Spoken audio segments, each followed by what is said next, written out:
সকালে উঠে দেখি চারিদিকটা মেঘাচ্ছন্ন হয়ে আছে। তো বাইরে এসে দেখি হাওয়ার সাথে রোদও আছে কিন্তু। মানে শুধু যে হাওয়া দিচ্ছে সেরকম না। আমার তো মনে হয় না যে বৃষ্টি হবে। আর আজকে হচ্ছে ছুটির দিন। তো সেই হিসাবে ভাবলাম যে চলো আজকে মুড়ি খাবো। কারণ রুটি, পরোটা কোনো কিচ্ছু বানাবো না। তো ঘরে মসুর ডাল ছিল।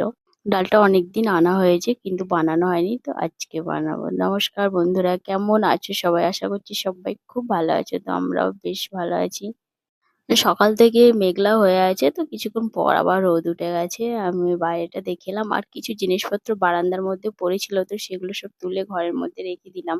বৃষ্টি চলে এলে আবার ওগুলো ভিজে যাবে। আর এখানে আসার পর থেকে আমি বৃষ্টির মুখ এখনো দেখতে পাইনি। মানে সমানে রোদ চলছে আর গরম, প্রচন্ড প্রচন্ড গরম চলছে।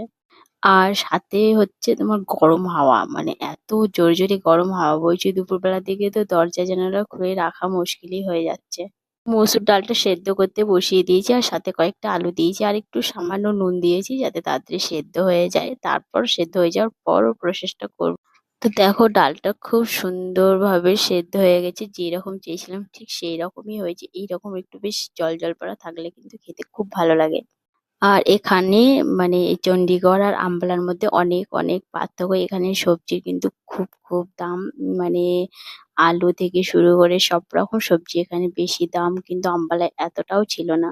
এখানে সবজির এত দাম মনে হচ্ছে সবজি খাওয়া ভুলে যেতে হবে। মানে সবজিটা এত দাম এখানটায় কি বলবো। তো দেখো আমার পেঁয়াজ কুচি এবং লঙ্কা কুচি হয়ে গেছে। এবার আমি কি করব, ডালটা একটা বাটিতে প্রথমে তুলে নেব, কারণ এটা বরমশাই খাবেন। আর আজকে ছুটি, কিন্তু বরমশাই ছুটি নেই, বরমশাই অফিস যাবে 12টা 12:30টার দিকে। তো ওকে তাড়াতাড়ি দিয়ে দেবো, খেয়ে নেবে। তো দেখো ডালের উপরে পেঁয়াজ কুচি, কাঁচা লঙ্কা কুচি দিয়ে দিয়েছি আর কয়েকটা শসা কুচি করেছি আর সামান্য একটু সর্ষের তেল আর সামান্য একটু নুন যদি প্রয়োজন পড়ে। তো হয়ে গেল ডাল মাখা। এবার এটা মুড়ির সাথে খেতে যে কি ব্যাপক লাগবে কি বলবো তোমাদেরকে। তো আমিও স্নান টান সেরে একদম বসে গেছি খেতে। আর এই দেখো রূপসানা কেমন চেয়ারের নিচে বসে আছে দেখো।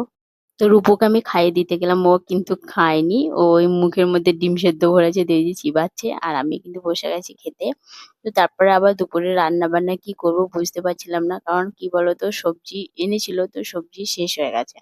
যা সবজি ছিল আমি রান্না বান্না করে নিয়েছি আর কিছু পড়াছে সেগুলো দুপুরের জন্য না। তো 2 দিন আগে আমাদের মাছ নিয়ে এসেছিল, যে একটা মাছের মাথা আমি রেখে দিয়েছিলাম।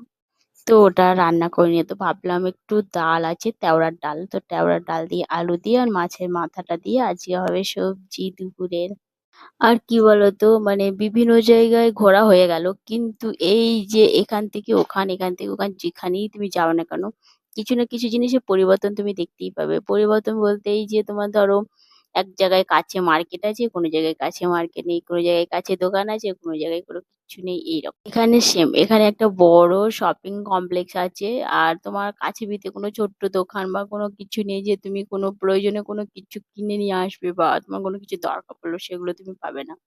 আর আগে যেখানে ছিলাম ওখানে তোমার কাছে দোকান, তুমি মানে সমস্ত কিছু রান্না বসিয়ে দিয়েও তুমি কোনো কিছু নিয়ে আসতে পারো, তোমার যদি দরকার পড়ে সুবিধা মতো সেই জিনিসগুলো নিয়ে আসতে পারো।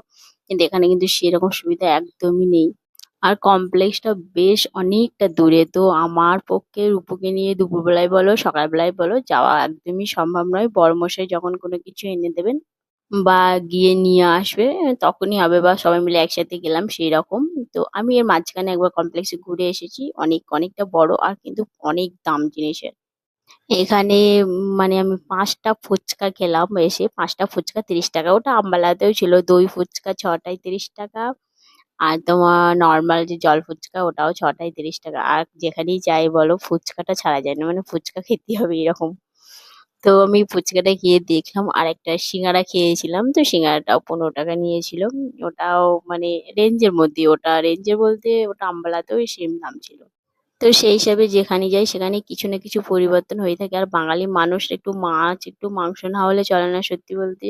সারা সপ্তাহের মধ্যে একদিন যদি মাছ না খাই মনে হয় যে কিচ্ছু খেলাম না। তো এখানে মাছের বাজার বা মার্কেট অনেকটা দূরে, মানে সপ্তাহে একদিন গিয়ে মাছ নিয়ে এসে রেখে দিতে হবে এরকম আর কি। তো আমার দুপুরের রান্না প্রায় শেষের দিকে। তো দেখো এই দেখো মাছের মাথা দিয়ে ডাল দিয়ে আলু দিয়ে সবজি বানিয়েছি। তো কেমন লাগলো রেসিপিটা তোমরা অবশ্যই জানাবে। রুপুর খাওয়া হয়ে গেছে, ওর ড্যাডিরও খাওয়া হয়ে গেছে, তো শেষে আমি পড়ে আছি, তো আমি বসেছি খেতে। আর সত্যি বলছি ডাল দিয়ে মাছের মাথা সবজি ব্যাপক মানে খুবই ভালো হয়েছে। আমি খাচ্ছি বলে না, বরমশাই কেউ বলেছে খুব সুন্দর হয়েছে। আর আজকে সত্যি একটা সবজি তো ওইটা দিয়েই খেতে হলো, কিছু করার নেই।